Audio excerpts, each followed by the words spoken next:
Did you know Spotify like transcribes the podcast now? Oh, God bless. I did not know that. Not for like old episodes, but like all the new ones are transcribed. Interesting. So like Yeah. in the same way that like lyrics just come up. Yeah, You could so just it's click- the same way when you like slide it up instead of the lyrics, it's the transcription. Yeah. That makes me wonder if they would do the same thing for audiobooks, but I feel like no. I don't know. They're about to start charging. Probably not, because that's like a whole Audible. I don't even know if Audible does it. I have to check my Audible app, but they're about to start charging for that. They're like, all right, now if you want to keep your audiobook subscription, it's gonna be this price. Damn. I was like, Yeah. that was the easiest way that I really was getting into these biographies this first quarter. Yeah. I'm like 5 hours. That's all it takes to get through a book. Yeah, I could do that. I just finished Jennifer Lewis. How'd it go? It was good. It was her second book. I like wish I started with her first book, but I started with her second book. It was called Stepping in My Joy in These Streets. And it was great. Like Jennifer Lewis is a good time. It was a wonderful listen.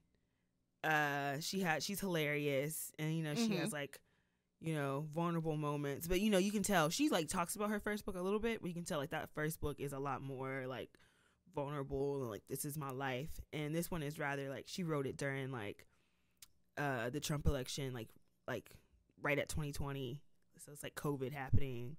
Okay. And like it ends like I think it came out like 2022 2023, so it's very recent. But it was really good. Like I really enjoyed it.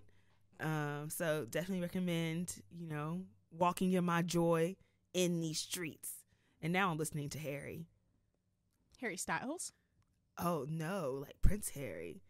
That was my next guess. I was like, which one?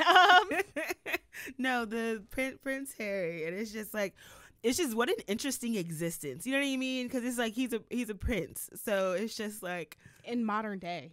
Yeah, in modern day, and it's just again just an interesting existence, and you know he's being vulnerable, but it's like, you know, I am from West Virginia. I am a Black woman from West Virginia. So, like, there's just so many things he's just saying. And I'm just like, this is interesting, Harry. But also, I'm like, if anything, this just confirms to me that, like, the royal family is a cult. Like, that's really that's really what it is. And it's just, like, the more I listen to this book, the more I'm like, oh, yeah, like, this shit is a cult. Like, this is wild. It is a cult with y'all. It's, like, the royal family. Y'all are all members. But also, like, the people of the UK, y'all are also a part of this cult. Like like, because you continue to give power to these symbols, these just people who God said they supposed to rule the land, and everybody's just been rocking with it. Been rocking with it. And there's like so many things. Like he was talking about like this like ceremony that he had to do. Like it wasn't a bar mitzvah because you know they're not Jewish, but it was the equivalent of. It's like the royal family version of. And like they had to like kill this boar, and like they wiped blood all over him, and it was like, you are a man, but it's like you're not a man yet. But it was like the next step of aging. I don't know, but I'm like, this is wild. I'm like, this is some wild shit, Harry. Like, damn. But again, it's just like, you know, he's just talking honestly through his life, and he really, you know, I'm at the point where he still hasn't accepted his mother's death. Like he's like, my mom is on an island somewhere. Like, I don't know what y'all are saying. Yeah. So it's like that. And it's like, it's wild. Once again, it's just wild. It's a wild book. You know, take it for what it is. Like if you hate the monarchy, like of course don't listen to it because it's just gonna make you angry. But it's like, this shit is just, again, what an interesting existence. But also it's like poor Harry, because this is like, damn, he like, I don't know if he feels this now. Maybe we'll get to that at the end of the book. But it's like walking through your life, like knowing that like you are the spare. Like, you know, they're like, if something happens, if your brother needs a kidney, if he needs a blood transfusion, like that is why you are here. You are here to save his life.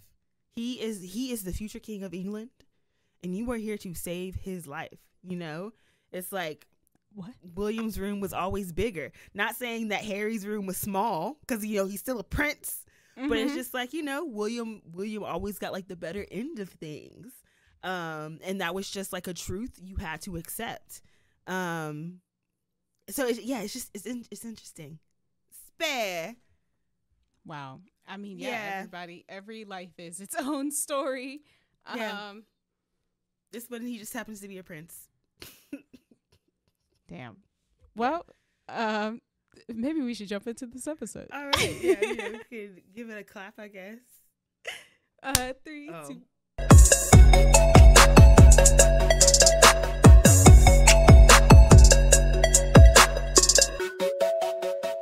Hi, my name is Sunny. And my name's Imani. And welcome home. You are listening to Home with the Homies, a podcast where you, our potential future homie, get to hang with us, the homies. Whether we play some games or plot to rewrite the Constitution. Whatever you need, you'll get it with the homies. But first, what's the best meal you've ever had in your life? See, it's hard. It's so hard because I've been blessed with so many good meals in my life. Mm-hmm. I will say and it might be because of the scenario, but like the best meal I had in my life was like some chicken and potatoes, like in Greece. And like it just might have been because like before then it was like we had spent like 3 or 4 days eating nothing but like the equivalent of like gas station pizza, which was delicious. Like Italian gas station pizza is like artisanal pizza in America. So I mean it was delicious. It was great. But it was like 3-4 days of just nothing but that, and then like getting somewhere and having an actual meal. Right. But it was just so delicious because it was so fresh. Like they went and they got those potatoes out the ground outside. Like they went outside their little restaurant, got them potatoes, got that chicken. They had like squeezed, it was like lemon juice, rosemary encrusted. Like it was so good. It was so delicious and so tender. And with like a glass of like freshly squeezed orange juice. That, again, they went outside and picked them oranges and squeezed that orange juice with this meal. And even though that was a weird combination, personally, I think it was still a great meal. So maybe that's the best meal I've had in my life. What about you? I'm like, that sounds so good. Man, rosemary encrusted. Oh, it was so good. I was getting the flashes. I'm like, I've never been to Italy, but anyway. I feel like I'm getting a wash of like flashbacks of Thanksgivings. And so I'm trying to imagine like which Thanksgiving plate felt like the most perfect plate. And I think I'm going to give it to some Thanksgiving post 2008. It's like me, my mom, my granddad, his wife Karen, my brother. And so it feels like a traditional Thanksgiving in the sense of like we have our sweet potatoes, our mashed potatoes with homemade gravy that she made. I think there's like baked turkey wings in there because I'm not a big turkey fan, but it happens every Thanksgiving. But I love the wings because I'm like, I like the crispy skin. But then she also made like some rice and beans and some cabbage. Cause Karen's from Puerto Rico. Okay. Yes. So I'm just like, there's just like some extra flavors in there that I'm not used to. But that just like really balanced it all out on top of, and I think there was like some extra collard greens on that plate. There were mac and cheese. I think this is also where I had like my first, cranberry sauce. Like I think we had been doing cranberries out the can back home, and so then she had like an actual sauce that she made, and I was like, damn, Karen is head. And with some just regular Hawaiian rolls, but I was like, that feels like the best meal I ever had. It was good family communion and taste buds. Yeah, that sounds delicious. That sounds great. Yeah, thanks. Yeah. Well, thanks for taking that journey down Taste Bud Lane with me. So last week you kind of brought in this new game, Big Tings, and it was really fun. So now I figured it was my turn to introduce you to something new. So I want to play this game called Since You Know So Much. But first, let's hear an ad. Eat, Eat, Eat. The game where you get to eat the rich and the fictional. Gather some homies and decide how you might serve up Frosty the Snowman, Burna Boy, and Betty White. The person who comes up with the best dinner party menu becomes the hostess with the mostest. For $15, you can play at omgstudiosllc.com/shop. All right. So this game is called Since You Know So Much. What it is that we are both going to be experts on everything because we know everything. And what we're going to do is just challenge and question each other's expertise in all things in the universe. So what will happen is I'll just start us off by asking, hey, Imani, what do you know about apples? And then you could just take a chance to run down everything you know about apples. You'll be like, yeah, I know they're delicious. They grow on trees. And sometimes they make you fart. And I'll say, wait a minute. I don't think that's true. Yeah, I'm going to challenge you on that. And if I challenge you, you're like, okay, whatever. But since you know so much, tell me what you know about butter. And you're going to challenge me to the next topic. And then I'll have to run my expert run until I run out of things to say or until you give me a challenge. And then we'll just keep going back and forth. And for some extra spice, we'll go in alphabetical order of topics that we give each other. Okay, so it's like when I get my letter, I just pick a topic. Yes, and you challenge it to me. And I challenge you. Okay. Mm-hmm. Heard, yes, since you know so much. Yeah. Are you ready to play? I am. Okay, great. So Imani, I would love to ask you, can you tell me a little bit about appetizers? Appetizers. Yes, I can, of course. Appetizers, personally, in my opinion, are delicious, but they are usually served, at restaurants, or you can do them at your home. Mm-hmm. But, it's meant to be before your main dish comes. Here, have an appetizer, a small, sometimes finger food, dipping food. It can be many things, but they're meant to be smaller than your main dish. But, you can have an appetizer that's like, I just want to come here for appetizers, which I've done. You don't have to get that main dish. You can just come and just order your spinach cheese dip or your mini corn dogs, and eat them as the meal. It's really fun to order a bunch of appetizers and share them with your friends, and then you can wait, hold up. But if you order an appetizer for the meal, then doesn't that just make it the main course? Is it no longer the meal before the meal? No, because it's on the appetizer section. I'm referring to the things on the appetizer section of the menu when you open. I mean, anything can be a meal. If that's the case, you can order some chocolate cake and be like, this is my meal.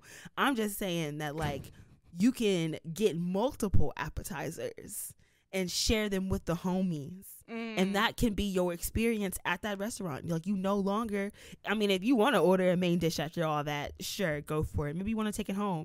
But it's that can be the experience. It's a little, I want to try multiple things at once, I think it's fun. Some restaurants call it tapas, really they're just appetizers. Really? I'm you really just serve appetizers. But they'll say, hey, we serve tapas at this restaurant, so you could only order tapas. And, it's still the same thing. You're getting a little plate of food. So I'm that's the fancy version if you don't want to call it an appetizer. But, I'm I think Applebee's at one point, they were doing half-priced apps after a certain time, which is always a great time. See, because restaurants know that you just want to come in and you want to share these little shareable foods with your homies. So, there's always discounts out there. That's true. Chicken wonton tacos at Applebee's, they hit like no other. I want to challenge that. Other. Hold on. I have to challenge because I disagree. I'm gonna have to say that a bloomin' onion is disgusting. Way better. Disgusting. Why would you just want to eat an onion? The first time I heard about a blooming onion, I was like, why would I just come in here to eat an onion? You don't like onion rings? No. I'm that's what I was telling Dom. I'm onion rings are not are not a food. Like, they're a topping. They are something that you put on top of the actual thing that you're eating. But to just give me an onion ring to eat in itself, I'm like, this is a topping. This is like someone giving you a plate of pickles. I'm like, no, put this on something. Put this on something. I don't want. It's a finger food. It's just like a fry. You can pick it up. It's like a chicken nugget. And if anything, the bloomin' onion is more of a shareable thing experience. No. I'm against deep fried onions. But since you know so much, why don't you tell me about beer?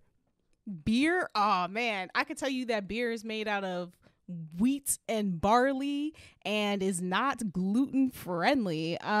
So if you are somebody who is sensitive or has like some celiac, or maybe you just don't like to bloat because that's a thing that beer does to you.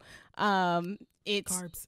Yeah, it's the yeast. It just starts inflating, and so that's why people get beer bellies, because they are bloated and inflamed with this yeast infested homegrown drink. I don't know about that, because I don't think that's exactly what a beer belly is. What do you think it is? I think, like, yes, you can be bloated, but that bloating is temporary. Beer bellies tend to be like, what it is. You wake up in the morning and you have a beer belly. I feel like the beer belly has to come in when it's being consumed by beer, and if it's continuous, then that sounds like a problem more than it is an identifying like physical traits. I don't think it's forever bloat.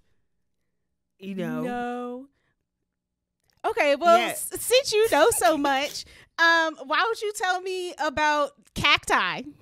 Cacti, they're plants, usually in desert, arid areas.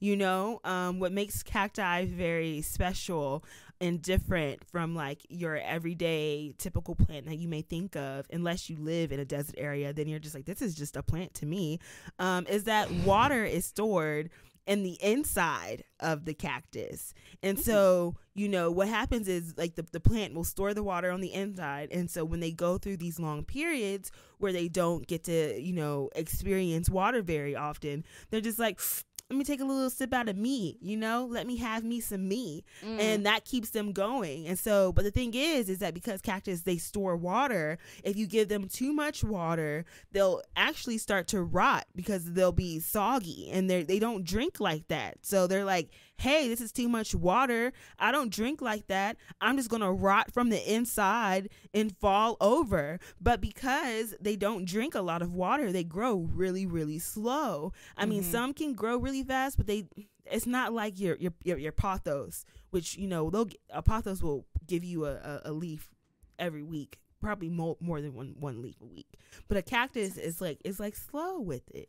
It's a slow grow, but they can go really long without water. And also they prefer their soil to be more sandy because they don't want what you would call wet feet. They don't want their roots to be just sitting in too moist of a soil. So it's better to plant those types of things in a soil that's like mixed in with sand. So that way it'll drain easier. But also, cactuses need so much sunlight. They need direct sunlight, not indirect sunlight. So it's like when you sit in your home and you feel that sun beaming straight on you, that's the type of light that they need. They don't want that kind of light that's like, you just walk into a room and it's bright, but you ain't being hit with like any sun. Like, they don't want that. They need to be hit in the sun, and they need a good like 6 to 8 hours a day of it, but they can't get too cold. So like if you don't live in like a warm environment and you live somewhere where you can get snow, you don't necessarily want to sit your cactus in a window or too close to a window in the winter, because then it becomes too cool for them and it makes it harder for them to grow. But also hold on. Because as a terrible plant parent, I only take care of succulents and cacti, and I have spent many Philly winters and years in apartments that just like face alleyways or get zero sunlight, and they are directly in the cold, and they're still thriving. I feel like thriving. It's like when your cactus starts. So whenever you see a cactus and it's like, or a succulent, and it's like lean, or it's like all of a sudden it's grown this part that's all like this. It's not getting enough sun. It's reaching for sun. That is why it's lean. That's not but thriving. It's still growing. That's not I'm just thriving. saying. That's okay, so not maybe they're thriving. not thriving, but they're still living, is what I'm saying. And so I'm living just like, and thriving are not the same thing. Living and thriving are not the same thing. I've been alive and I have thrived, and they do not have to happen at the same time. These children have been neglected, and yet they continue to grow in each new home that they come across. Anytime I forget to feed them for a month or two, they might lean a little, they might droop a little, but they come right back. They got that dog in them. Exactly. A cacti is resilient. Maybe just because it wants to be soaking up all the sun, don't mean that it need to. Just because it would be nice to. It's just because it would be nice for you to get all the nutrients and resources that you need. Don't mean you really need it, because if you just give them the bare minimum and they learn how to survive on the bare minimum, then they're good on bare minimum. Ooh, this is horrible parenting. It's like, this is not the best for your plant. Definitely don't apply this to children. You should definitely be doing more than the bare minimum for your plant. Again, the fact that it's alive and that it got that tilt, that's good for the plant, okay? Because it's not getting what it needs. It's not getting what it's needing. And it keeps growing and spreading its roots to the next plant. It's growing other plants. It's getting little pups on it after coming back and forth for a good 3 or 4 years. That plant is stressed, okay? And so that's another thing about plants. Another thing about cacti is that they can become stressed. And when they become stressed, they do things like that. But since you know so much, why don't you tell me about dust mites? Oh, I could tell you that dust mites are so popular that they have made their way into The Sims 4. That they have inspired many of books to teach children about cleaning. If you've ever seen the little roly-polies in a book somewhere, or just like little collections of dust and clouds of like cotton balls with googly eyes, that's because dust mites exist. That's what happens when you don't sweep or mop. And sometimes it might bite, because you never know what's inside of a dust mite. But again, in The Sims, even though I don't do laundry or clean in my sim game. That's the vacuuming kit. There you go. Well, they get dust mites, because if you don't vacuum, the dust mites will come and they will continue to grow and expand like little bunny rabbits. It's disgusting. You can befriend them. Exactly, because that's what children do when nobody's cleaning and they're just not left in my in black rooms. household. Well, I would hope not, but I'm just like, at some point you're gonna have to make friends with the bunnies in the corner, you know? No, I don't ever. I stomp on them hoes. If they are here long enough, you got to name it, you know? Maybe it'll start to run some errands for you. It'll start to hold things for you, I'm sure. I've never built such a relationship. You're missing out. I stomp on dust mite. A dust mite is friendly. Also, I'm sure full of aromatic scents. I don't think that's true. I don't think that they're full of scents. No. Maybe my dust mites are full of incense ashes. So mine are constantly giving my chakras a re-up. That's why I'm holding on to them, building friendships with roots and throats over here, you know? Dust mites? Yeah. Sound lonely. That's why you got to name them, like I said. Once they start collecting piles, if you just get rid of them, then like, who's going to hold all your secrets? Who's going to help you realign yourself when you don't know what to do? I think you could get a journal for that. I think the journal and the dust mites go hand in hand. Somebody's got to keep the tales of the adventures of me and Honeywig. I don't know. I mean, but that's also all I know about dust mites. That's our very short, intimate relationship. But since you know so much, why don't you tell me everything you know about eggplants? Eggplants are a purplish type of plant. In French, it's called an aubergine, I believe. Oh. And they can grow best usually in the fall in cooler temperatures. It's not best to plant eggplants in sweltering heat because the heat will cook them, because that is how science works. So it's best to plant them, as it starts cooling down, so that way that they don't get exhausted by the sun, because the sun can be oppressive in the summer with climate change. Also, you can eat them. They're a food that you can eat and make all types of dishes for. In the Sims game, talking about the Sims, it is a dish. Even in the Sims, you can make a little dish with eggplants, again referred to as the aubergine, and it has cheese in it. And sometimes the little baby Sims don't like it because it's a vegetable, but it's good for you, because hold on, that's wait a what minute, vegetables do. But don't eggplants have seeds? You're right. So are they a vegetable, or is an eggplant a fruit? It is a gourd. Interesting. Like a pumpkin or a squash. So still not a vegetable. Or a zucchini. I feel like gourds are, a branch of vegetables. I think we just loop it in there because we want people to eat them, but they're not actually vegetables. Like, that's why they have their own category, right? Same with like potatoes. Potatoes aren't really starches. They're like rhizomes or something. Tubers. Yeah. They just grow like that. They're in the same category as like ginger. Okay, well, since you know everything, tell me about a flamingo. Well, flamingos are these pink birds that are native to warm areas. And there's lots of them in Florida specifically. I know that.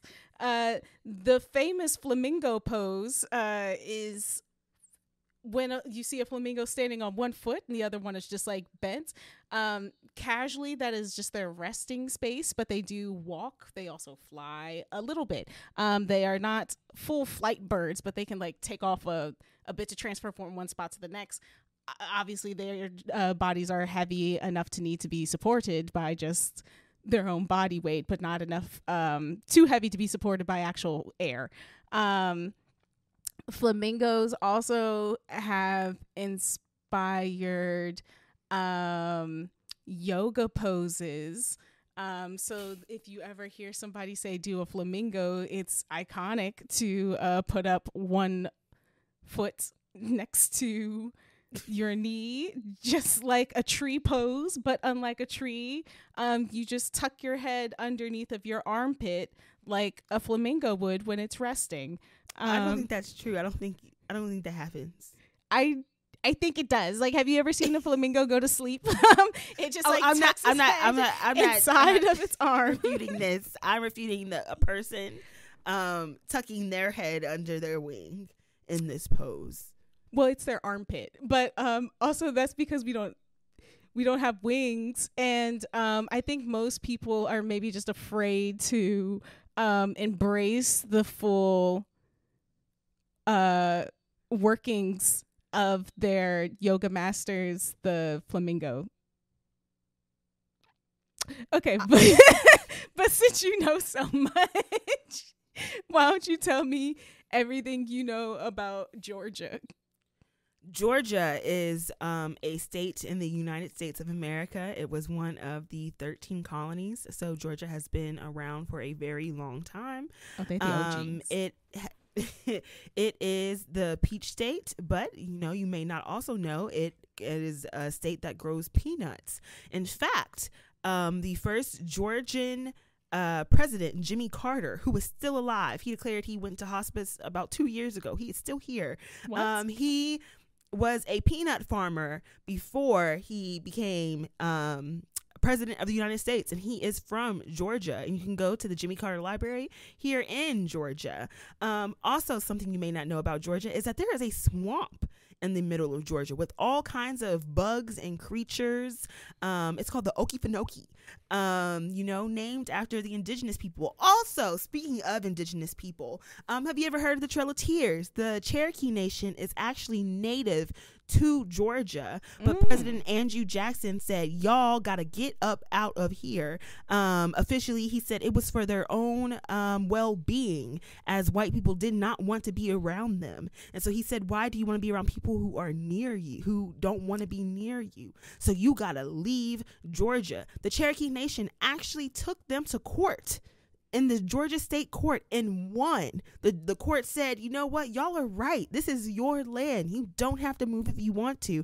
Andrew Jackson said, that's too damn bad. What? I am president of the United States of America. You know what I have control over? The military. And he sent the military down to Georgia to push the Cherokee Nation out. And that is how we got the Trail of Tears. And now the Cherokee Nation mostly resides in the North Carolina and Tennessee area. But that is not their native land. Their native land is actually Georgia. Another famous Georgian, Ray Charles. Ray Charles is a famous Georgian. Sierra, my goodies, famous Georgian. Michael Vick, famous Georgian. I know everyone has an opinion of him, but he is from Georgia. Also from Georgia, Gucci Mane LaFleur. In the words of Vince Staples, every nigga from Atlanta got a classic album, and it's true. Think about it. Ludacris, classic album. Hold on. I gotta challenge you there, because tell me, where's Carly Red's classic album? Tell me, Carly Red? Yes. Where is Carly Red's classic album? Where is I don't think Carly Red is from Georgia. Is she not? Oh, damn. She's from LA. You right. Rashida, what are you talking about? She is viral sensation, make him want to marry me. Like, everybody know Rashida. So that she classic. Is it a classic album or a classic hit? The album is classic. Name another song. I can't do that. Okay, I can't do that. But you never think, why don't you tell me about the Himalayas? I could tell you that the Himalayas is the home to a player. And up there, do they be eating real good? Because they got salt, pink as the pink sands on other beaches. And people will work day in and out in the salt mines, chipping away, getting their pink salt to take back to the rest of the country to export. Salt is truly it's iconic in a historical sense, like wars and travel and imperialism, colonialism has been taken way too goddamn far because of spices. Columbus himself was searching all over because of the Himalayan. I don't think that's true. I don't think it was because of Himalayan salt. No. He was specifically looking for like Indian spice. He wanted curry. He wanted pepper specifically. But the Himalayas are full of salt. I don't think that's true. I don't think that he wanted pepper specifically. You sure? I feel like I just read something about Columbus talking to the people of Puerto Rico, talking about like, nah, I'm not here to do anything but find good pepper. I want my tongue to be on fire. But then he realized that he couldn't convert any of the people to Christianity, and so he left, and then they sent other people to come take over. I don't think that that's true. Is that his issue was that he couldn't convert the people to Christianity. I'm really gonna have to fight you on that one because that's his whole evangelical mission. He was not on a missionary voyage. He was not there. The king and queen were. And Columbus just wanted some spices, and they said, we'll send you if you bring us back some Christians. I don't think that's true, because he wasn't even supposed to wind up over here. He was just supposed to establish a trade route to India for Spain so that they could have their own exclusive route and sell more spices. Well, since you know so much, why don't you go ahead and tell me what you know about iguanas then? Iguanas are reptiles, and they're also cold-blooded. So, like in places like Florida, where we are starting to warm up, and we're coming into spring. Temperatures still get a little cool at night, and so a problem that Floridians have is that the iguanas cool down. Their body temperature gets too low at night, and they kind of freeze in place because they're cold-blooded. They got to preserve their energy, and so next thing you know, you got iguanas falling out of trees. Yes. And it's very scary to see, especially if you're not used to that. But also, iguanas are big as fuck. I don't know if you know that, but iguanas are large. They're 2 feet plus, easy, and they have claws. They like to eat bugs though, so they're not going to just come and bite you, but they do look scary. They're the cousin of the Komodo dragon, which is like basically a big ass iguana. Does not breathe fire though, like you may think of when you think about a dragon. Iguanas also is one of the few words that start with the letter I. The iguana is native to warm areas of the Americas. That is one of them animals that, I'm sure when the white people came over here, they were like, oh my goodness, I've never seen something like this. And sure. They had to adjust appropriately. Iguanas are also an animal that people like to have as pets. People have pet iguanas in their home. You can go to the pet store and you can buy an iguana and take it home with you and name it whatever you want to name it and feed it whatever you want to feed it. Hold on. I don't think that's true. I don't think you could just like feed an iguana anything. Like you just said, they eat bugs, but if I start feeding my iguana ice cream exclusively, I'm sure maybe it would start thriving if it learned that's all it was going to get. But I think I might kill my iguana first. When I said anything, I meant like any bug. But since you know so much, why don't you tell me about jaguars? Oh, jaguars are like the really nice black cats that be walking. I don't think that's true. Okay, they're the leopard looking cats. I mean, they're jaguars, so they're like brown and they got black spots on them. And they initially came to America on a voyage across seas. I don't think that's true. There's only so many of them in North America, and they are going extinct because people are hunting them. Jaguars in America? There are. They currently had their eyes on at least 8 of them. One is now El Jefe, who's been around for 20-something years. He disappeared. People thought he was dead for a while, but he just popped up in Mexico recently in 2022. So the jaguars are on the hunt. And now somebody else just saw a jaguar in their backyard somewhere. It was either Oklahoma or California, but it was a female jaguar. It is very different. But somewhere in a deserty looking backyard, there's a jaguar popping up on somebody's Ring camera, and they are shooketh. But somebody also identified that this is a female jaguar, and we have not seen one of those in the Northern Americas for a long time. So now they're just like, oh shit. If this lady hopping around and we just saw El Jefe pop back up and there's another jaguar somewhere that's roaming around California, everybody's like, okay, be on the lookout because it looks like the jaguars might start trekking. Also because male jaguars apparently will travel. That's why El Jefe all the way in Mexico right now, because they will just walk for miles until they find a new mate. Well, it's like a female. Once they find their mate and they find their spot, that's their nest. So I'm like, to whoever found that Ring camera, that's not your home no more. That is her home. Oh, yes. Yes. So, it's just something to be aware of and to look out for. Jaguars also could have been the original Black Panther, but Panther just seemed more appropriate. But the powers of the Jaguar and the Panther are close to one another, which is why I initially mistook them as the black cat in my spotted panther friend. But Jaguars also climb trees. They have very long tails that help them climb the trees. Also to be used to capture things close, pull them into you.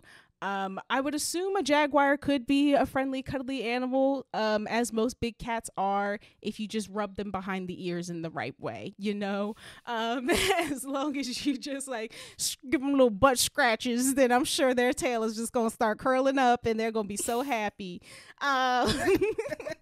So, you know, once you know a cat, you know a cat. And jaguars are in the feline family, therefore cats. They are.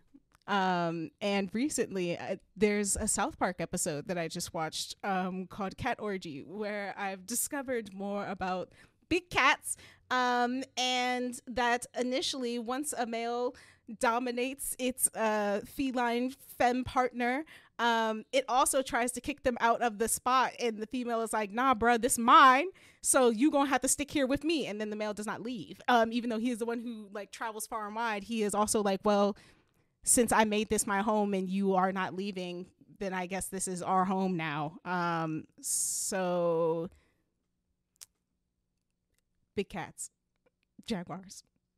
Also, the mascots of a football team, who is Jacksonville, Florida Jaguars. They're teal. I don't think that's true. Probably. So, I mean, since you know so much, tell me what you know about kites. Kites are a wonderful pastime. I highly recommend kite flying for those who have never been familiar with what a kite is. A kite is an object. It usually is made out of, at minimum, 2 sticks. When I say sticks, it can be any stick-like object, and it is affixed to some type of backing that will be used to help it get into the air. And then it has a string for you to hold on to, and it also has a tail, which is meant to help balance it out in the air and give it some flight. Kites can only be flown on a day when it's very windy. If you've ever tried to fly a kite on a day when it's not windy, you have been unsuccessful.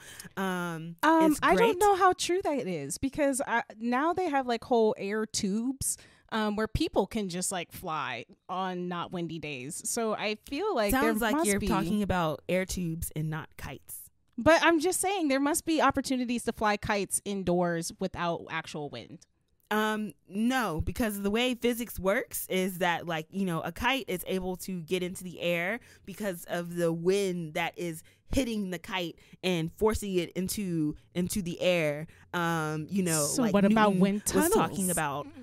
Yes, you could fly a kite in a wind tunnel. It would be very hard to fly the kite and to control it because, you know, you have a very hard directional, you know, wind coming at you. So I imagine it would be very tough for your kite to maintain being in the air without just breaking, because kites can break. That is true. You know, they cannot break. They are not unbreakable. Which I would assume is part of the process of making kites. Like somebody who is trying to like sell their really good kite should test it in like a wind tunnel somewhere where it's controlled and they can figure out the real dynamics for how to improve. You know, I believe that the kite industry is not really concerned about the audience that is only trying to exclusively fly their kites in wind tunnels. No, of course not. But it's just to say that you don't have to fly a kite outside. Somebody is flying kites inside and it's possible. You know, sure. But wind must be present for you to fly this kite. You know, and typically when you are flying a kite outdoors, you know, you need to, I recommend holding it in your hand and running. And then when you got a good speed running, let that kite go and let it fly into the air. And from then, as it slowly begins to lift, you need to be backing up, jerking your string to help catch the current more. And then you can loose the string so it can get higher and higher and higher into the air. Hold on. But if I had let the kite go and just let it fly away, at what point am I still holding on to the string? So when I said let the kite go, I'm talking about you're letting go of the physical kite. You're not letting go of the string in your hand, the string that I mentioned earlier, that is attached to the kite so it can get into the air. You are letting go of the kite in your hand, not the string. You are running and letting go of the kite, not the string. And so then once the kite is in the air, I recommend giving it a quick little jerk to help catch the wind more, and then quickly giving your string some slack so that it can fly up higher into the air. And when it's a nice windy day, your kite can stay up there for a very long time, and it's very peaceful. It can be meditative. It's a nice moment to just be silent and be one with your kite and meditate on life. I don't know how true that is, though. Like, if it's so windy outside, how is it peaceful when all this wind is just whipping me around and that's the sound of the trees? That sounds like a sensory experience on your part. So if you are not someone who enjoys a windy day, then maybe kite flying it's not for you. Maybe it might not be an activity that you find relaxing.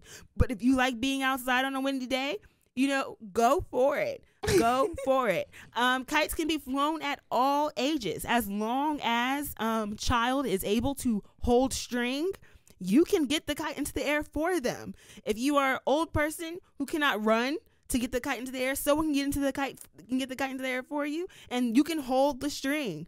It's a low activity if you want it to be. And like I said, like that right there, that was teamwork. That makes it a multi-person activity, but it can be done by yourself if you so choose. Kites have been around for thousands of years. It's a very old pastime. There's been kites for a very long time. I don't know how true that is. Thousands of years? Thousands of years. When did they originate? Kites originated, across many cultures over time. We have evidence of kites in Europe in the early Middle Ages. And then we also, if you want to take it back to American history, the famous story of Benjamin Franklin, discovering electricity with a kite and a key. Which is not true. He did not discover electricity with a kite and a key. That's the famous American legend. And it's a myth. It's a lie. As so many things that they teach in American schools. Like they teach lots of lies in American schools. So that's what I'm saying. The lies have to end now. Kites are not the inventors of electricity. Some states are saying that it's not it either. It's against the law to tell the truth, and that you must lie in schools. This is America. But since you know so much, why don't you tell me about lavender? Lavender is a plant. A plant that looks like a flower. It has its own flower. It's a light purple. It has inspired a song, a whole color, honestly, has been named after this plant. It also is very sweet. You can take it, crush it up, put it in some drinks. It is true. I have tasted many a lavender drink or ice cream. I don't think the lavender is sweet. The lavender has sweet components when crushed and used in nutritiously sweet dishes. Sounds like it's the sweetness of the other thing. I think you're underestimating the power of the lavender and the power of the senses. I think that a soft lavender purple will ignite a cooling, sweet sensation in the back of your tongue that as you consume it, you are just like, this is the sweetest, purplest thing I have ever tasted. And that's because you hadn't been introduced to a purple sweet potato yet. But that's because that's dark purple. It's a little richer compared to the light, aromatic feeling that a lavender will place on your tongue. And lavender is also a scent that becomes very soothing, again, because it's soft. It's something that is recommended to be rubbed on babies or onto pillows in oil or misty form to help you go to sleep. It is comforting and sleep-inducing. lavender can also be used as a conditioning tactic. So maybe you would like to use lavender to trigger a scent or a memory, using the scent to trigger a memory, or training yourself to become more comforted by the scent of lavender. That's aromatherapy for you. And therefore, lavender is strong enough on its own to have its own identity, to be used in such various forms and sciences and practices, and it can be incorporated into your everyday life as it is already done across the world. So lavender is a very important plant to our culture and society, and I believe that it is making more of its own comeback. I think it is making a comeback right now in the mixology profession. I feel like there's more lavender sweet pea drinks that are being made and thrown on menus because 'tis the season. But since you know so much, why don't you go ahead and tell me everything that you know about money? Money is, in today's mind, is currency used to pay for items, services, experiences. Money can come in forms of paper money. It can be coin money. We also have this thing called cryptocurrency now, which is money that you can neither hold nor see in your hands, in your physical world, but only pull up a balance on your electronic website or app. Money is, some would say, as Wu-Tang would put it, cash rules everything around me. It controls all. And everything, especially in America, costs money. Capitalism. Does everything cost money in America? Yeah. I mean, aren't there just like some things that people do out of the kindness of their heart, or they volunteer and gift, and therefore it doesn't necessarily have a monetary attachment to it? Can't some things actually be free? It's arguable. Some would say that the money will enter the chat somewhere down the line when you investigate what that really means.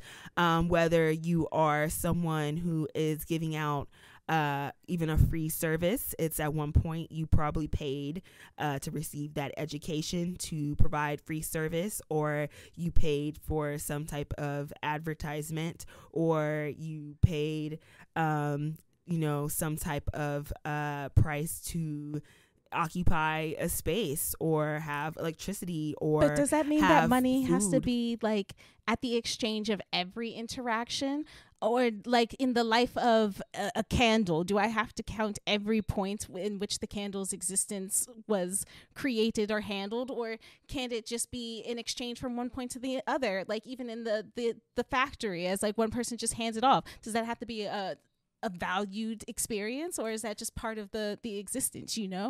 I think that especially in America, then yes, the money must be counted, because the money is everywhere. Nothing in America is truly free. Like a whole factory, there's a lot of money there. And so money is everywhere in America. Everything costs, everything can have a price. And it also creates other imaginary things that we follow called inflation, the economy. All of these systems are real, but not real. It's like time, it's real, but it's not real. Money. Then could I argue that those systems are not necessarily money fueled, but man fueled? That they are more driven by ideas and using money as a tool than they are money driven? No, I feel like it's all this. We're just saying the same thing. Like it's still it's man made, but man created money, but then money rules everything. So it's like man rules everything, or does money rule man? I'm just like, money is a tangible object, where it's just like currency and capitalism are concepts that are attached to the object. And change because of the object, because like the value of $1 doesn't necessarily equate to the same thing today as it did back in 1918. Because it is as a construct, it's an agreed upon currency that we use. But like even moving into the future, it's like we have cryptocurrency now, which is a form of money that you will never physically tangibly hold in your hands or see with your eyeballs. It is only represented by a digital number that we can be provided to understand the amount or the weight it may hold in purchasing objects or things. But even in cryptocurrency, we can see that like the price is always changing. Something can be worth $7 today and tomorrow it'll be worth 7 million. You never know. But money, it's you know, a man-made construct, but it's something that has been here since the literal beginning of time, even back before very beginning of time, like so even back before we had currency, we always had like a bargaining system. And so although they what about before the people? What about before humans or animals or creatures? Like before social structures existed? All right, so as long as humanity has been around, there has been money. But since you know so much, why won't you tell me about Nepal? Nepal is a place. But since you know so much, why don't you go ahead and tell me about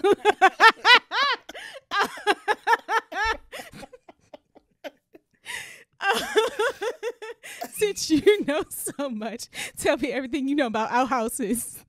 Outhouses are a bathroom / restroom, primarily a restroom, located outside. And when I say outside, I mean like outside of the main structure or building you may be occupying, usually without indoor plumbing. Although in 2024, I am sure you can come across an outhouse with some indoor plumbing. How sure are you? Traditionally, I'm pretty sure that someone has built their little, you know, super cabin somewhere with an outhouse for funsies. But, you know, we'll have to have their indoor plumbing because, you know, we cannot unplug all the way. But outhouses traditionally do not have indoor plumbing, do not have lights. And you, back in the day, that was truly the only option that you had, because of the lack of indoor plumbing. And you don't want to necessarily be shitting inside the house when you can't just easily dispose of said shit. And so you would have to go outside and do your business. But it could always be risky because, you know, animals could be outside and you could try to go use the restroom, the outhouse, and boom, there's a bear. And now it's like, I guess I don't need the outhouse anymore. But, you know, outhouses, because of the lack of indoor plumbing, tend to be very stinky. I think that is what led to the creation of indoor plumbing, is because people said enough is enough. I'm tired of this existence. Why can't I shit? So then somebody who has like a luxurious outdoor bathroom and doesn't necessarily have to exist within the realm of the other outhouse things, does that not necessarily make them not an outhouse? Because then that's just a bathroom. Then you just built your own structure that is clean and has no scent and has all the walls that they actually need, compared to an outhouse, which is outside of a house and outside of the realm of things that come inside of regularly plumbed bathrooms. I believe that this would be the equivalent of glamping. So it's although you are outside camping, you know, you being in this camper or having all of these other commodities that you would not typically find outside but only indoors. I think that's the glamping equivalent for the outhouse. And then some people would argue that glamping is not camping. So wouldn't you say that like a luxurious outhouse is not necessarily an outhouse and it's just a bathroom? I wouldn't personally say that glamping is not camping. So no, I would not argue such thing.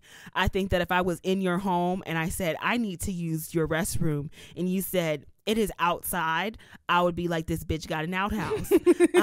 So it doesn't really matter that it has plumbing. I mean, it's even worse. Like, we're probably not gonna be friends anymore if it does not have plumbing and electricity. I'm like, so you're judging yes, my home situation. I sure am. I think this is information that you should, if you have an outhouse, personally, you should disclose the fact that, hey, if you come over here, I have an outhouse. Because I have a running bathroom. It's got... Again, see, that tells me you're untrustworthy as a friend, and I don't like the way you be moving. So, but, you know, since you know so much, why don't you tell me about Picasso? So Picasso was like a famous painter. He was not necessarily valued as highly as he is today in his time. I don't think that's true.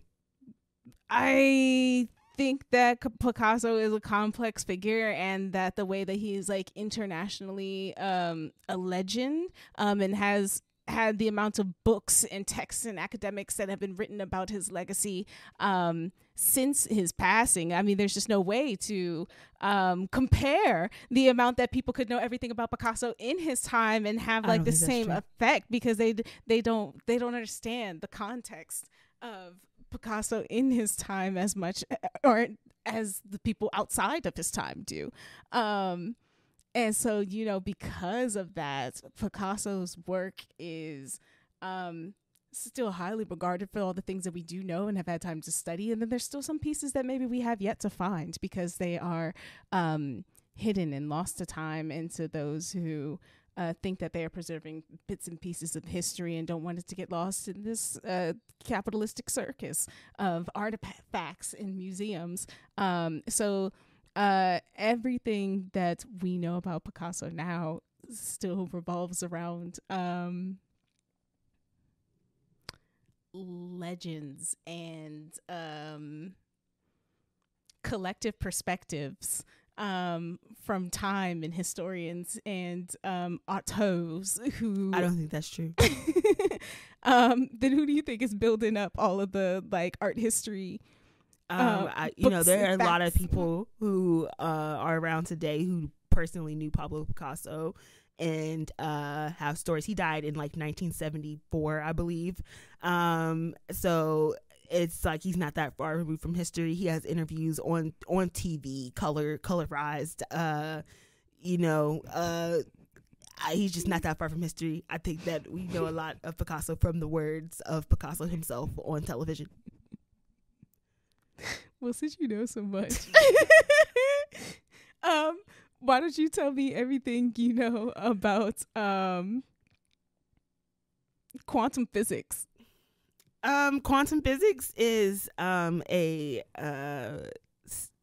branch of regular physics that deals with a lot of theoretical things that can't necessarily be proven. And so there's a lot of math involved, because when you can't actually like prove something, you have to, you know, at least be able to show your work. And that is what, you know, quantum physics aims to do. But since you know so much, why don't you tell me about Reptar? Reptar is based off of beloved Godzilla. He is a dinosaur that ran rampage through all of our childhoods. Through a series called the Rugrats. Okay, all of the children of the Rugrats, those Rugrats who were Rugrats at the Rugrat era. We are the Reptar Nation. Those who wear the blue shirts with the orange circles and got green dinosaurs with 3 spikes on the top of each one of the little whatchamacallem, the little stegosaurus type of fins that are just bones on the outside of a dinosaur. You know, they're exoskeletons. Yes, the exoskeletons. Fins that existed on a Reptar. He has 2 little arms and big orangey red eyes, and he makes a sound like ah. I don't think he makes that noise. No, I'm not doing it correctly. He says Reptar. I think he speaks English. I think he only speaks English when they go to Paris and jump into an imaginary world where they can actually interact with Reptar. But on the regular, he's just a dinosaur / an action figure, and also a fictional character within the Rugrat universe. You can be implemomorphized. Yep. Mm-hmm. But only on special occasions. So it's only happened once to make a point, but cannot be made a regular thing. Otherwise, we will confuse the concept of what Reptar is, which is a toy. But since you know so much, why don't you tell me everything that you know about squirrels? Squirrels are a rodent. They are in the rodent family. They primarily live in trees, but can live in other outdoor areas as well. When you see a squirrel outside, they may or may not have an acorn in their hands / mouth. And they can actually hold a lot of things inside of their mouth. Is actually very, very impressive. But they store all of these nuts and things in their mouth, and they go and deposit them in their hidey hole, which can be located in a tree. If you see them, they have like little tiny like hands, and so they just like run up the tree with their little hands, deposit their stuff and run down the tree in the winter. So they do hibernate. And so if like in the fall season, they do bulk up. And so if you've ever seen a really chunky squirrel in the fall, it's actually very cute. But they do this because they hibernate, and then they wake back up in the springtime to continue their squirrel activities. The famous PBS painter Bob Ross was a famous known fan of squirrels, and even had some pet squirrels himself that he had nursed back to health after finding injured. Also, they oddly can make good pets, like a lot of rodents can, because they enjoy company and having a person. Or, something for them to connect to. They're very social creatures. Something people may not know is that DC Comics actually had a character called Squirrel Girl, who was part squirrel, part girl. And she would go around saving the day with her squirrel-like abilities, able to climb things and fly from tree to tree, because some squirrels can even glide from tree to tree using a sort of a webbing type thing between their arm and the leg that like lets them just spread out, and they can glide from tree to tree. Squirrels come in many different shapes and sizes because of this, and squirrels can look different, although to me they tend to all look the same. But since you know so much, why don't you tell me something about Tina Snow? Ooh, Miss Tina Snow going hard on them hoes. The hot girl coach from Houston, Texas, just got back from Japan, where she tried a bunch of really cool things, including something that looked like a vagina inside of a clam. I saw that. That was scary. Ooh, it sure was. It had its own little lips and was trying to get up and cook, but she asked them to throw it on a grill, and they did, and said it tasted like something she ain't never had before. Still is trying to find the words to describe what it was. Miss Tina Snow, also known as Meg the Stallion, is about 5'10", I believe. Also just graduated, so is a college graduate from, I want to say Texas AMU, but I feel like that's A&M. Okay. Okay. And then Meg also got to stand on stage with Beyonce at least twice. One to accept a Grammy together, and the other during the Renaissance tour. she also tweeted, Beyonce, I love you, and then got to be on stage and tell Beyonce she loved her at the same time. Only an experience that Tina Snow got to have, and so glad to have been a witness on the outside. Meg has also let us know that she is not someone who can partake in the marijuana. It gives her extreme anxiety, which is just something that already exists within her. Understandably so, when she got all these bitches out here like hating and trying to come for her whole career, but yet she is independent, owns all of her own masters, and is making waves for herself and bad bitches of the music industry. So we really appreciate Miss Tina Snow out here. Big fan. Also really here for all of the cosplay, as Meg is a huge anime fan, and true to culture is like, I want to embrace as much of this representation as I can in my cosplay. And makes many references within her music videos to other anime moments, like the Orochimaru just like kind of ripping out of that snake mouth in her Cobra video, like the direct I love it so much.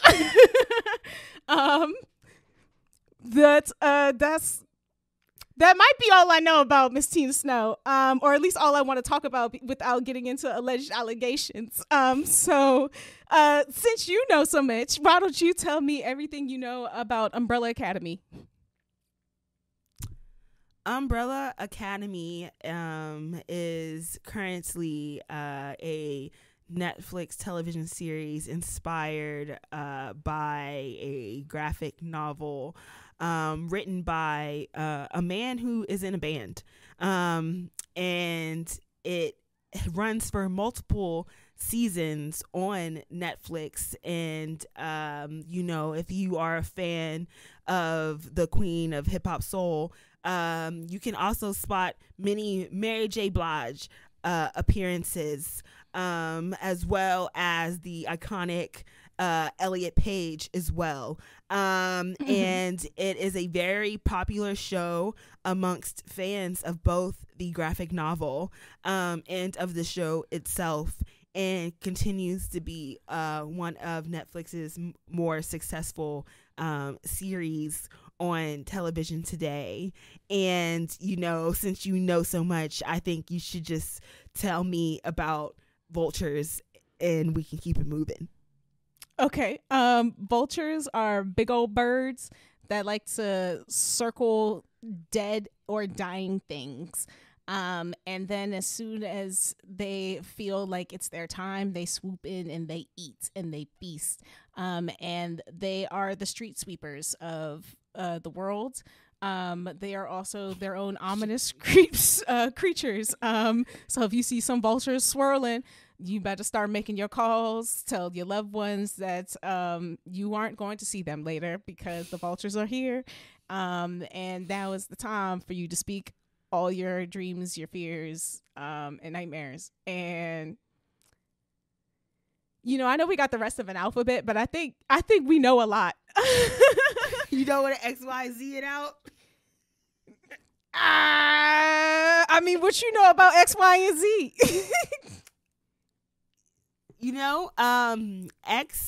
X-rays are a medical thing that, you shouldn't get too many of in a year because of the radiation that killed Madame Marie Curie in the long run. And Y is for Yellowstone National Park, which is home of, I believe, the largest super volcano in North America, and can explode at any moment. And when it does, bye America. And then Z is for Zephyr, which is a light breeze in the wind. Speaking of, because we had that kite earlier, you can maybe fly a kite in a Zephyr, but it's also a cool Red Hot Chili Peppers song as well. And that's the alphabet. Like, there we go. And W. For wouldn't you like to know? Would you like to know? What happens next? That's our ABCs. Yeah. Thanks so much for playing Since You Know So Much with me. Yeah, thank you. No problem. And now we got like one more ad, and we'll be back, and we'll shoot some shit. Yeah. Sheesh. OMG is celebrating Black creativity with the Sheesh Book of Black Joy. Selected from over 200 submissions from creatives all over the world, this 50-page curation of art, photography, poetry, short stories, journaling prompts, and more was put together with the intention to spark joy in its beholders. Visit omgstudiosllc.com/shop to get your copy now. I was gonna ask, did you watch the Oscars last night? I did not. The Oscars were last night. Yes, they were. I didn't really see many of like the films nominated this year, like the 10 best picture nominations. Mm-hmm. Yeah, I didn't. I probably saw maybe half. But one that we watched like right before the show was, have you heard of Poor Things? I have not. It stars Emma Stone. It's on Hulu now. I didn't know anything about this movie other than Emma Stone was in it, and it's like a feminist sequel to like Frankenstein, mm-hmm. like the book. So like in the book, you know, you have like Frankenstein's monster because he don't even have a name. It's just like the monster, and then you have like Dr. Frankenstein, and like Dr. Frankenstein is like conflicted over like what he's done and what he's created, and kind of disgusted, and the monster's like, hey yo, like you created me and you're disgusted, you're like trying to forsake me, and then he's like, all right, well, I'm gonna kill you then because like we got beef, like, you know, you created me, you just trying to forsake me, so now you must die. So that's the book if like you never read it, and so okay.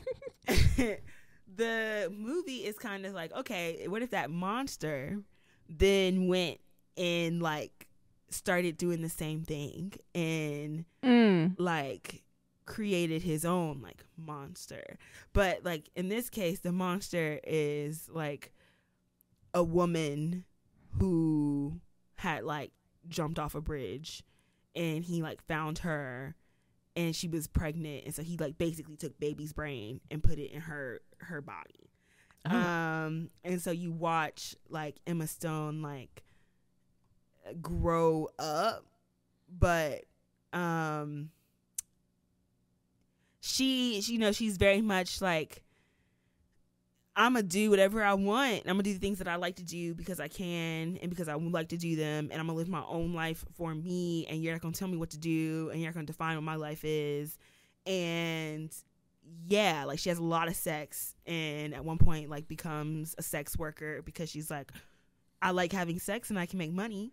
And like Mark Ruffalo's in the movie, and he's like, that's the worst thing you could possibly do. And she's just like, how is this the worst thing I could possibly do? Like, we're out here broke. I like to have sex. I can make some money. But it's like this whole like journey for her, like just being liberated, just being this liberated free woman. And so that's why I'm like, it's like feminist in the sense of like your first like gender and women's like 101 course. And you're like, these new ideas, but it's like very much that, because it's very much like a white woman story, you know what I mean? Like yeah, it's still Emma Stone. It's like if Barbie's feminism for like 12-year-olds, this is like your first college level course maybe. But it was cool, and it was like beautifully made. Like the costumes are great, like the set was great. It won a lot of like production Oscars. Yeah, I just saw like best makeup. Yeah. Yeah. But no, that one was really good. That I just watched. So that's like front of brain. But like I saw American Fiction. American Fiction was good. It, like I said, is very much giving like palatable bamboozled. Yeah. You know, without being so in your face. I saw Oppenheimer. You know, it's a Christopher Nolan movie. Like that was cool. I'm like, what? I saw Barbie. Yeah, I'm like, I only saw Barbie. Saw The Color Purple, which I just saw was nominated. Oh, yes. Saw Color Purple. That's it. Yeah. What do you think about The Color Purple though? I don't think I ever asked you. Oh, I loved it. because me as a fan of like the musical, the book, I really appreciated well, not the book, I haven't actually read the book, that's on my next list of to-dos, but the original movie and the musical, and now the movie musical. Yeah, for me it did feel like a really good blend of the musical and the movie together. I know we lose like a lot of story in having the music here. Yeah. And then even like some of the musical elements, like that whole church lady gang that doesn't actually ever come back. We just get Tamala Man at the beginning and then teased and forgotten. And also I'm just like, no shade to any of these singers, because vocals beautiful, but still nothing compared to like Jennifer Hudson, Cynthia Erivo, that I've been hearing like in the Broadway cast revival. But Danielle Brooks, of course, here slays. I'm like, Hallie it's Chloe. It's Chloe. No, it's Hallie. Hallie's strange pick for Nettie to me. Especially just across from Celie, knowing that y'all are sisters, and this is just strange casting. But for her to grow up into Sierra makes a lot of sense. I don't know. I felt like Sierra made less sense than Hallie, but I'm like, Sierra and Hallie together makes sense. It just took me out listening to how Sierra took everybody else out in the theater, as they're all just like, "Oh my gosh, it's Sierra." I'm like, did y'all not see her in the picture? That flash of the picture, I was just like. But to me, I thought that was supposed to be the soft blow where it's just like, oh, it's Sierra, and not y'all being like, oh, Sierra, where'd she come from? I'm like, she was here. Shout out to Imani for being like preacher washed. I don't know. I thought it was like really nice. I'm glad that Squeak got a revival moment that she gets to go off to Memphis to. Yeah, I'm like, it's just another piece in the long line of things. At first, when I heard they were making it, I was like, why? But now that it's here, I'm not mad. Yeah. I don't think I was ever mad about it. I was like, okay, like, cool. Yeah, I don't know. The film didn't do it for me though. I was just like it was just like Celie. So Celie just like felt I wanted more out of her character. Just like I wanted to explore.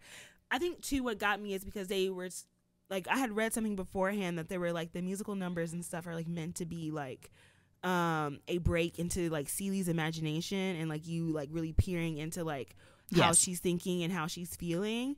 And I didn't really get that from, it's like I wanted more out of that like out of the musical numbers for that. And I felt like it just really touched on it like very surface level. And then it's just like, yeah, I just wanted more out of like Celie's character growth. And I feel like we really didn't get that. Like I felt like it was really getting talked up. Like we're not just gonna like watch this movie of like Celie getting abused and whatnot, and like, really like dive into like her emotional and mental well-being.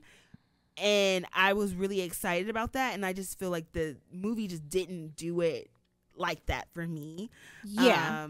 I just wanted to say, because I was like, I do feel like there was like more justice for these women. Like it felt like I felt more of the empowerment being like claimed than I did in, I guess, like the books. And maybe it is because more of the music does illuminate some of Celie, but still not enough compared to, I don't know, like a Taraji. Like I feel like Suge Avery gets to have like this very full character, and like yes, she takes up a lot of space in the minds of a lot of people, but I feel like she takes up a lot of screen time in this version versus I guess the musical. And it's like even like Taraji's like Suge, like I guess I wanted to explore like her relationship I guess with Celie more, and it's just kind of like she just it just felt again very surface level, and we didn't talk about it. Like it's just like they kissed in the movies, and then we didn't talk about it.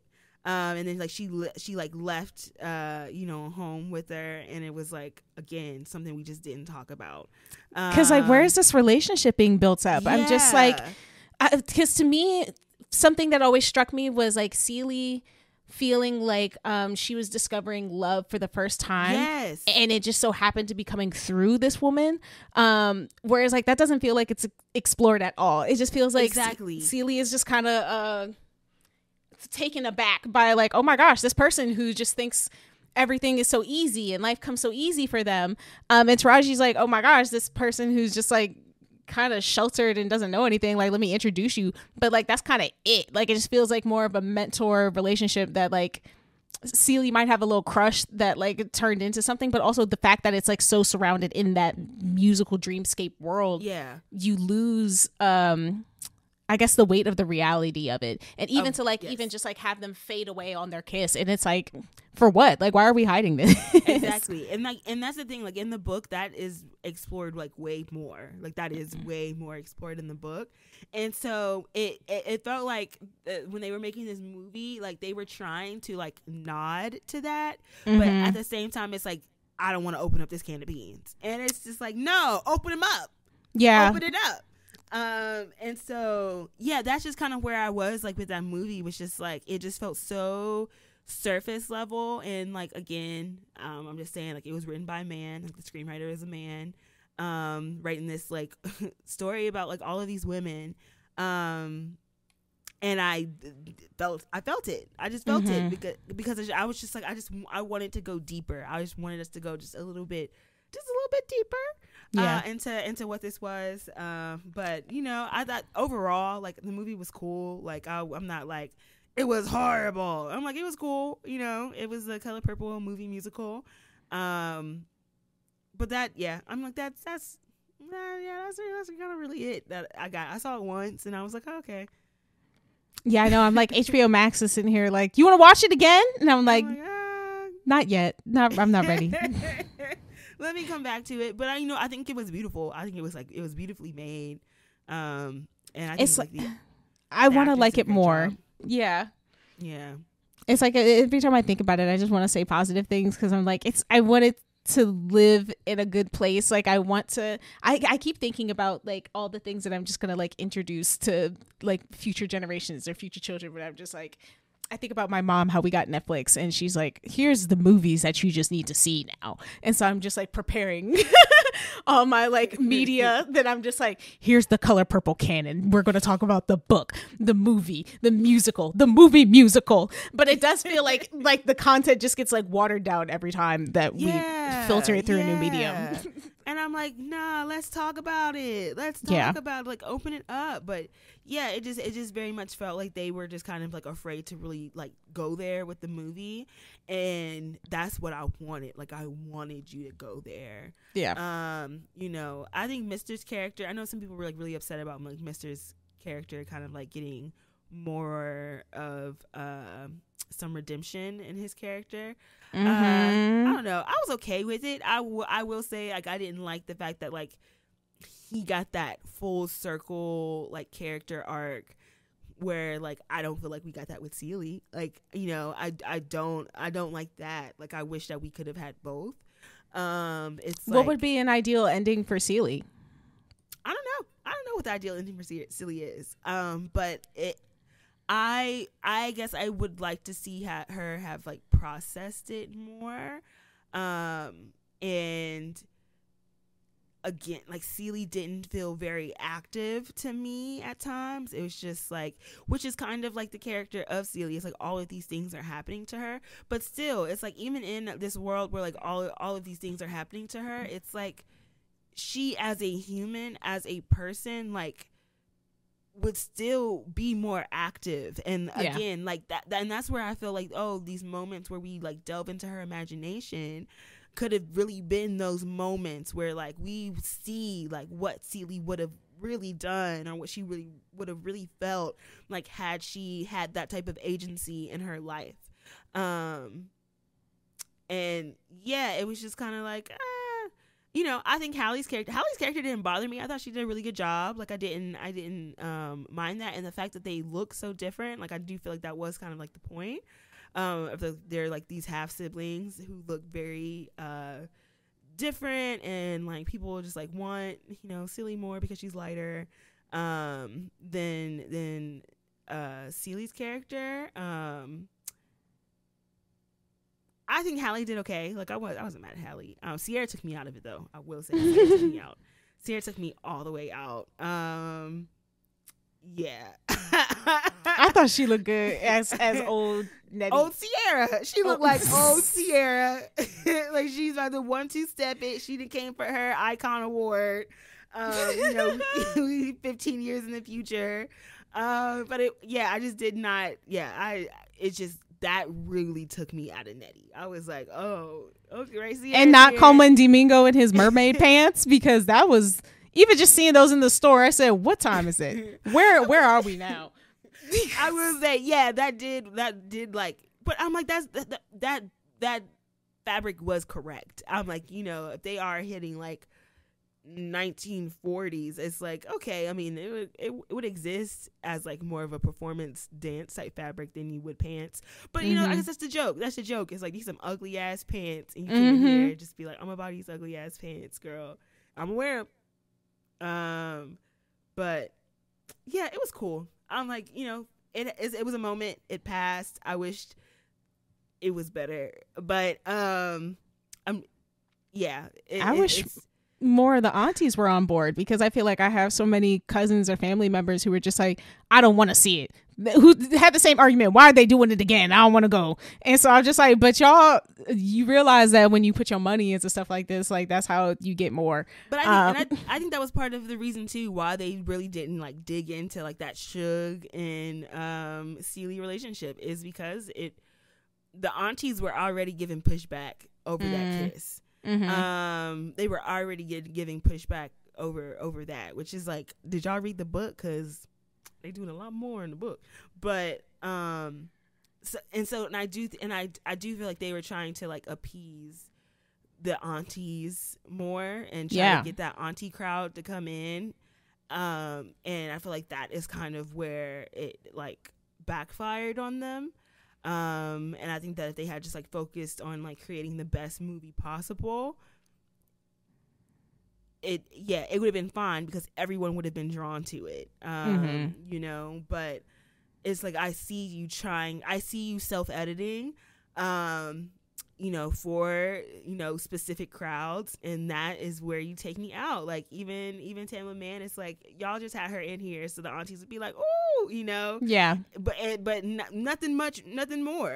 I'm like, we didn't even do the full intro song. No, you could have at least gave me the full epilogue or prologue if we were going to get into it. Yeah. So I'm just like, Color Purple, you were all right. And at the same time, I'm like, and maybe we should stop milking this Black woman trauma story. Like, yes. I mean, if y'all don't want to lean into the Black lesbianism, then somebody give me a new story, because I need it. Exactly. It's still treasured, but somebody, I want new version of. Yeah. I want Lavender. Yes. The modern day story. Yes. And really, I feel like that is the only reason why it should have even been revisited, is to actually like, talk about this relationship more. But you just trying to make the same movie again, but with song. I was like, I didn't need it. I didn't really need it, but it was cool. I'm excited for what comes next for all of those actors.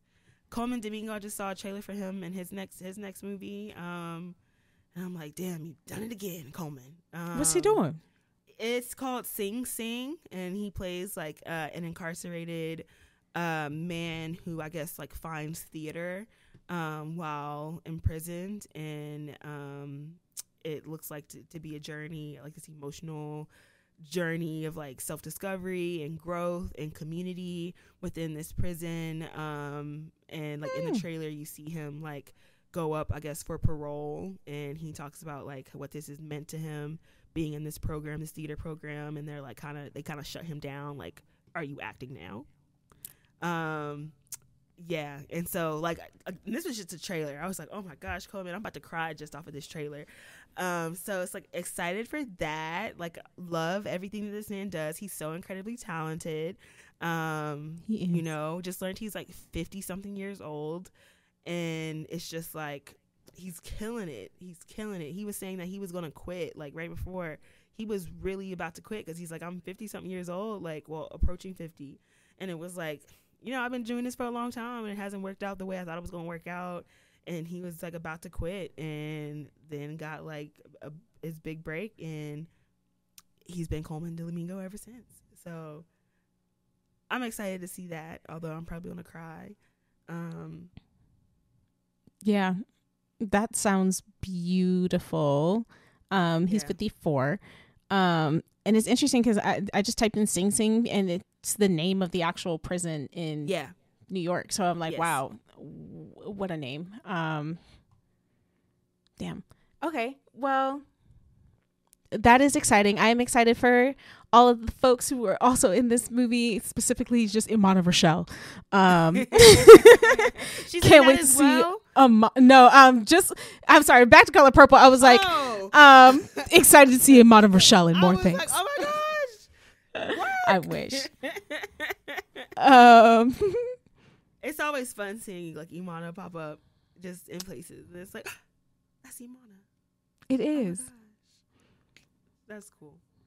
Shout out to her. Do you have any shout outs while we're hitting our shout out category? While we're hitting our shout outs, shout out to me. Shout out to you, homie. I finished that draft this weekend. And it has been weighing heavy on my mind since the semester started in January. So to just finally be through, that's that first draft, and now I can go back and edit. I'm like, oh, okay, wow, I got my beginning, middle, end, even though it's still kind of nebulous. But I got through it. So like, shout out to that.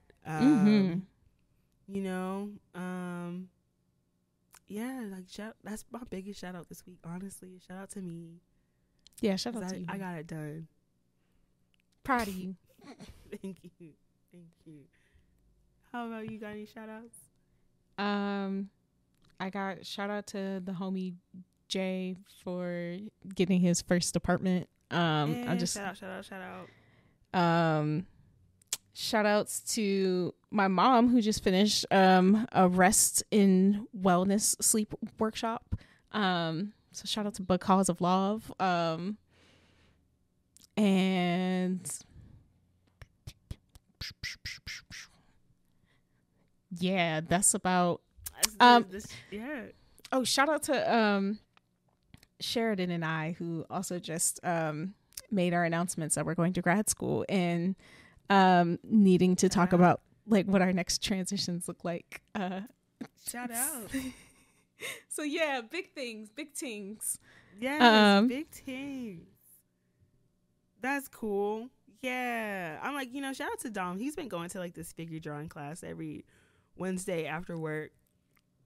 That's cool. And it's like, already it's just like, you look at his sketches from the last few weeks and it's like, wow, like you do just see like you just naturally improving just because it's something that you're like you do consistently every week. Which I know is hard because it's like he has really long days on Wednesday because it's in the afternoon, in the evening, like after he has a full day of work. He has to go in earlier so he can get off of work earlier.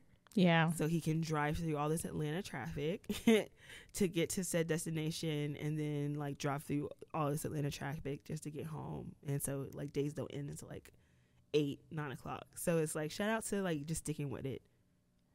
How long is the class? It's 2 hours. It's a 2-hour class. No, I mean like how many weeks? Oh, it's unlimited. Like this is just a thing that they do. Oh, yeah. Every like Wednesday, there's a figure drawing class. Yeah, and he like got it through. He like found out about it like through Comic-Con. Like he met some people at Comic-Con, and they were like, "Oh yeah, like we have this drawing group that we do every Wednesday." That's so cool. Yeah, and then also just learned because he this last time like they have a potluck after said meeting. Like that's why I'm like, such a long day. But someone was telling him about like, back in the 60s, Atlanta lost essentially their entire arts community on a plane crash. It was like 112 people, dog. It was like the Atlanta arts council were like, we're gonna go to Europe and go to all these art places and be artists, and they literally died like in Paris, like 102. It was like it was the whole council. It was every member of the Atlanta arts like art community died in this plane crash in the 1960s, and then they had to like restart. You know, I'm just like, that's insane. Because I'm like, what would Atlanta look like today had all those people not died? What would Atlanta look like today if they still had Black Wall Street? You know, it'd be that, you know, that picture of like the future when it's like the flying cars and like it'd be that. I'm like, you thinking of that image from the Book of Black Joy? No, it's just like, it's like a meme. It's just like a meme, and it's like this futuristic picture and it has like all of these like flying cars and like this green ass grass, and people are always like, what the future would look like if Bernie won. Damn. Yeah. No, I haven't seen that. Okay. I'm like, but I just went to, I think his name is Joshua, and his beautiful, like, all these black faces of like black people and robots, and they're like monorails, and I'm just like, that. Yeah. I'm like, what could be, you know? But also, I'm just like, this. Everybody thinks this is what the future looks like. We just keep anticipating what year it is. Yeah. So like, we all got the same vision. So somebody's building it. Please. You know, I mean, we're kind of. It's like we kind of do be getting there. It's just not in the way that we think that we are. You know, I'm like, cell phones are crazy. Like the iPhone.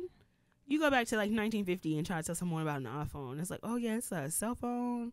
A cell phone. Sorry, gotta explain a cell phone. It's a telephone that ain't got no cords. You can watch TV on it, watch movies, play games. It's a calculator. It's a notepad. It's a voice recorder. Like, it's a camera. Mm-hmm. You know, it's an alarm clock. Like it's and literally everything that you need. And then it's the internet, and it's like, what's the internet? And it's like, oh man, the internet. Where do I start? I'm like, I think the only thing that's really missing from our future vision is the hover cars. Like, I think which technically exist. How much hovering do they do though? They can hover like a few like inches off the ground. They be having them when they have like those big like technology expos, when they be like, this is the technology that we have just invented, that we're like further researching. It's like them hover cars be there, and as well in them cars that be like, I can be an airplane or a car, or like I can be a boat in a car. Like, yeah. Robots are scary. I didn't realize how far we were. Yeah, that technology con is actually kind of scary when you watch it. It's like, oh my gosh, this technology exists. This is actually terrifying. Yeah. I've only seen like some of the things where it's just like, oh, I can find the frequency of every object that I touch and make music from it. Yeah. I'm like, that's cool. Yeah, that's cool. That's cool. But then they have like, they just have like the big evil robots. Did you know that movie Smart House with like the Disney Channel movie? Mm-hmm. You know that was directed by LeVar Burton? I did not know that. Right? I'm like, LeVar Burton, you scared the shit out of me as a kid. Well, terrified me. That's still one of my favorite Disney movies, because to me, I was just like, I'm here for the future. Put me in a smart house, because I was like, y'all just disrespected mom. Like, if y'all had just talked to her right, then we would have been fine. I was like, this shit's scary as fuck. But yeah, he directed that Disney Channel, that DCOM. Wow, shout out to LeVar Burton for literally everything he does. Yes, like, I would love to be Troy in Community, where LeVar Burton just pops up one day, and then I'm just sitting here crying in a corner because I'm just like, I could go twice this high. I don't know what to do with LeVar Burton in front of me. Yeah. You know, that would be cool. He seems really nice. Yeah, but would love to just have him read me a short book. You know? Please read me a book, LeVar Burton, please. Shout out to his podcast of just reading short stories. Yes, shout out to him. All of the iconic youth people, you know, him and Steve. Shout out to Steve, even though he left us, but he apologized, and it seemed like that's how healed my inner child. Yeah, you healed. He's like the response. He said when he was filming that. Like, when he just filmed, like, him just being, I'm sorry for leaving. He said, like, the cameraman, like, all the people on set were, like, just tearing up, too. And he was just like, damn, I didn't realize, like, I knew y'all needed it, but I didn't know y'all needed it like that. Like, I'm like, that's why we're all here, Steve. Just like Elmo being like, how y'all doing? It's like, the world's on fire, Elmo. But thank you for asking. I'm glad you still care. Oh, Elmo will always care. Shout out to Elmo. I was Elmo for Halloween when I was like 3. Aw. I always think about the Mad TV sketch of Elmo just like slapping a child. I do not know about that. Oh, I didn't watch Mad TV, so I'm like, I don't know a lot of them skits. I didn't watch it, but somehow when YouTube became the thing, I was watching all the Mad TV skits on YouTube. So he said, this is what I'm doing with my YouTube time. That's how I got introduced. So yeah, I'm like Bon Qui Qui, and who else? Darrell. It's spelled like Darnell, but it's pronounced Darrell. It's a good time. Do you have anything that you want to stand on your soapbox and say? What do I need to stand on my soapbox and say? Tomorrow I have to vote. Tomorrow's election day in Georgia. And I'm still a believer in voting. Vote for who you want to vote for, but you should, as Jennifer Lewis puts it, get your ass up out there and vote. Mm-hmm. Especially in your local elections. Like, your local election is more important than any presidential election ever. That's my soapbox, because Philadelphia, I'm talking to you specifically. Mm-hmm. I voted in that last, not the one that they had in November, but the one that they did in May, when it was like you're voting for the mayor. Yeah. And 30, it was less. I think it might have been like 29% of registered Philadelphians, people who said, I want to vote. 29% of y'all went out there and voted for mayor. 29%. This is coming off of like the 2020 presidential election, where it was almost 100% of registered Philadelphians voted. 29%. I'm like, that is shocking. 29, dog. That's insane. And then that was just like the pre-election where you just picking the candidate, right? In November, when it was time to vote for the mayor again, 30% of y'all showed up. 30. So basically the same people who showed up back in May showed up again in November. And that's what I'm talking about. I'm like, vote in your local elections, dog. This is people who already registered to vote. This is not of Philadelphians. These were people who said, I would like to vote.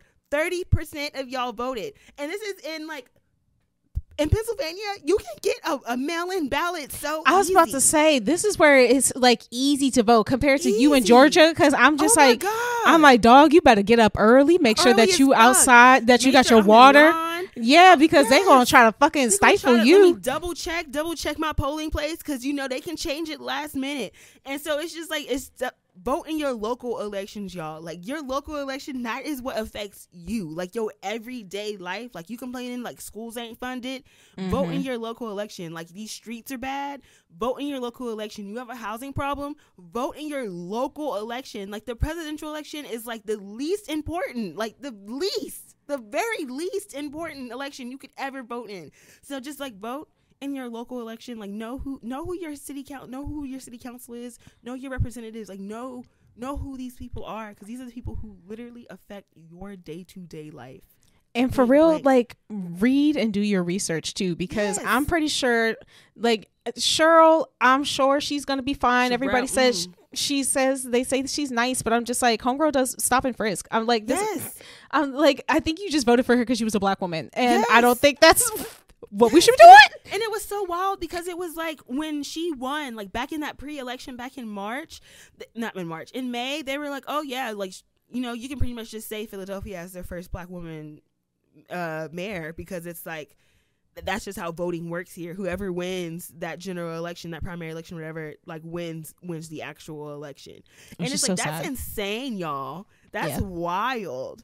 But yeah, know who you're voting for. Like, for real, know who you're voting for, and vote in your local elections. Like, vote in your local election, for real. So that's my soapbox for this week. Yeah, I mean, that makes sense. It's important. Please do it. And if I had to stand on the soapbox today, I feel like my message is communication is key.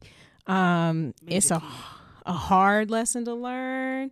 Because I think I've been slowly realizing how much like I really don't speak. And then especially like vulnerable conversations, like I'm still boohoo crying through shit just because I can't open up my mouth. But it happens. I'll be working through it. And a lot of issues can be avoided. A lot of questions could be answered. A lot of assumptions and mental illnesses can be calmed down if you just get some actual factual information and not be drawing a bunch of dots on glances. So I'm just like, yeah, communication is key. Really talk about what you need, talk about what you want, ask all the questions, and those who are willing to engage with you are good communicators too. And if they get frustrated and not learning how to engage with you, then that says more about them than it does about you. And if anything, that's why we all need to improve together. So, you know, check your own. Yeah, check your own skills, check your own